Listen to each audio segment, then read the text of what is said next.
Well, new details coming to light in the October assault on Paul Pelosi. A California court releasing video from that night along with a 911 call that triggered the police response. The suspect, David DePape, allegedly seen here breaking into the Pelosi residence. I mean, it's him. It's clearly him. Hammering through the door. So creepy. So much intent there. Later, police body cam footage catching the harrowing attack. And I don't know, if you haven't seen this, I can't even watch it. I'm gonna turn away. So here we go. Graphic warning. Drop the hammer. Nope. Hey. What is going on right now? I'm not getting an answer on call. That is so hard to watch. With this new video, can we finally put the crazy conspiracies to rest, Chris? I know a lot of people wanted to manufacture something, like, oh, they were lovers, they had a past relationship. No, this was a crazy person who sought out Nancy Pelosi's house and almost killed her husband. Yeah, it was a crazy person doing something completely crazy, and Paul Pelosi is 100% a victim here. So, it should put it to bed. Will it? I doubt it will.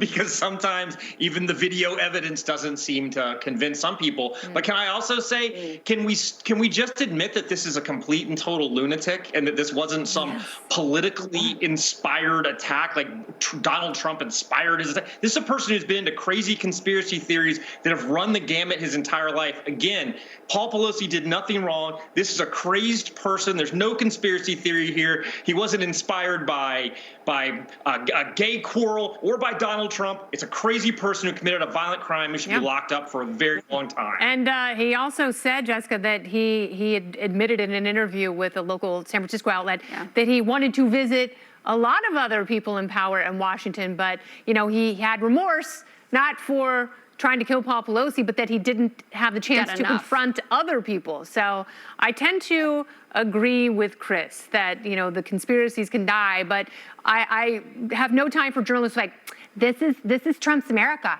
Do you like it? Because this is what it is. I think that without going that far, and I'm always reminded about the crazed Bernie Sanders fan that shot Steve Scalise, which was a horrible tragedy. And Bernie Sanders spoke out right away, saying, I absolutely disown this person. It has nothing to do with my politics.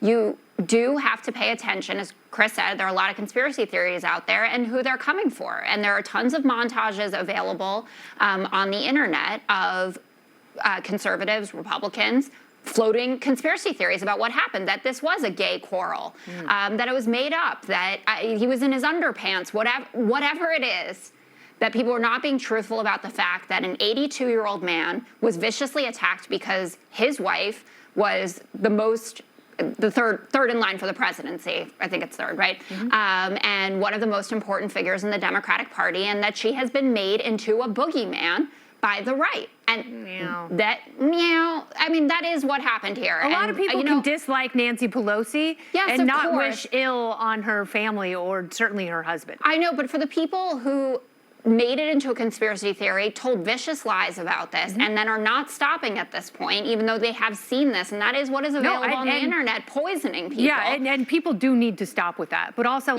we need to stop with the political rhetoric on both sides. Like, saying that you want to blow up the White House or that someone has a target on it. Just stop with Spike, we need people like you with good ideas, don't we? I think so. Here's the thing. If you look at the first of all, the reason that conspiracy theories are so attractive to so many people is because a lot of them end up being proven true relatively quickly. I don't believe this one has any teeth to it, but the reality is the government has a long and sordid history of lying to us. But the reality is, if you look at the sheer number of Democrats who believe that Trump stole the 2016 election, or if you look at the sheer number of Republicans who believe that Biden stole the 2020 election, if even a small fraction of them sought to harm elected officials they don't like or on the other side of the aisle, there wouldn't be a single elected official left alive. There'd be millions of people seeking them out. This guy was a screwball with a hammer who went after someone. I think the bigger thing here is the reality that here is a man who is in the whose wife is third in line for the presidency, who was under 24/7 federal security surveillance, and even he couldn't trust the government to protect him against an out-of-shape crazy person with a hammer. If he can't trust government to protect him, then neither can you. And this speaks to the need for us to be able to keep and bear arms arms to protect ourselves and not to rely on government for our safety. Government is not going to protect you. At best, they'll show up and arrest the person who just beat you in front of them with a hammer. Yeah, but you know what? People can still do a great deal of harm even when they don't have a firearm. You know, with that kind of intent, that's what we have to be looking at. How is someone, you know, clearly who's mentally off, filled with that kind of rage, and it's so easy for him to cross the line and act like that. That's what scares me about the political environment that we are in.